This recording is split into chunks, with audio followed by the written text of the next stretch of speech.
இயேசு யார் என்பது உனக்கு வெளிப்படும். இப்பொழுது உன்னோடு பேசிக்கொண்டு இருக்கிறவர் யார் என்பது உனக்கு வெளிப்படும்.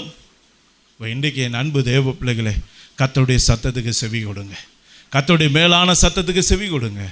இன்றைக்கி பின்மாற்றம், ஆவிக்குரிய பின்மாற்றத்திலேருந்து நம்ம விலகி நம்மளை காத்துக்கொள்ளணும்னு சொல்லி ஆண்டவர் பேசுகிறார். அப்போ தேவனுடைய சமூகத்தில் நீ வரும்போது நீ யார் என்பது உனக்கு விளங்கும்.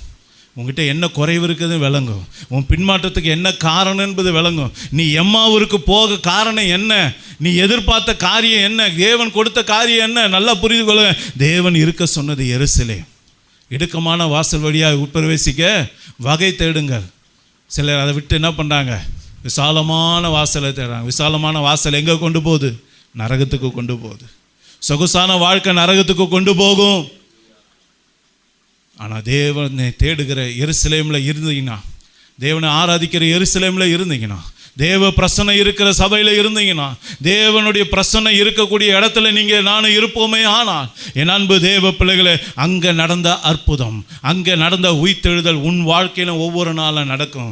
ஆவிக்குரிய வாழ்க்கையில் நீ முன்னேறி சென்று கொண்டே இருப்ப. அல்லேலூயா. இதை தான் கர்த்தர் சொல்லிக் கொடுக்குற ஒரு காரியம்.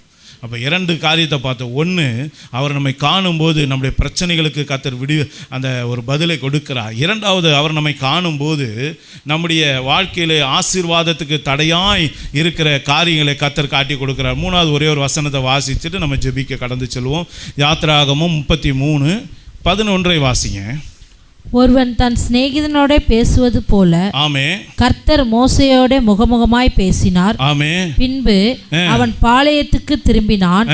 நூனின் குமாரனாகிய யோசுவா என்னும் அவனுடைய பணிவிடைக்காரனாகிய வாலிபன் ஆசரிப்பு கூடாரத்தை விட்டு பிரியாதிருந்தான். ஆமே. நல்ல கவனிங்க. நீங்க தேவ சமூகத்துக்கு வரும்போது இந்த மோசே என்கிற அந்த பரிசுத்தவானுடைய வேலைக்காரனை பாருங்கள், பணியாளனை பாருங்கள். இந்த யோசுவாவை குறித்து வேதம் சொல்லுகிறது, அவன் ஆசரிப்பு கூடாரத்தை விட்டு, தேவன் வாசம் பண்ணுகிற அந்த ஸ்தலத்தை விட்டு அவன் விலகாதிருந்தான் என்று வேதம் சொல்லுகிறது. நீங்கள் அந்த இடத்துல இருக்க கர்த்தர் உங்களை உருவாக்குவாருங்க.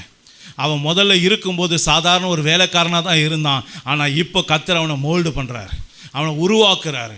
அவனை உருவாக்க தேவ சமூகத்தில் நீங்கள் போய் தங்க தேவ பிரசன்னம் உங்களை தொட இன்னைக்கு அருமையான தேவனுடைய பிள்ளைகளை, எந்த இடத்துல நீங்கள் ஒரு வேலைக்காரனை போல இருக்கீங்களோ அதே இடத்துல கர்த்தர் உங்களை தலைவனாக உயர்த்துவார்.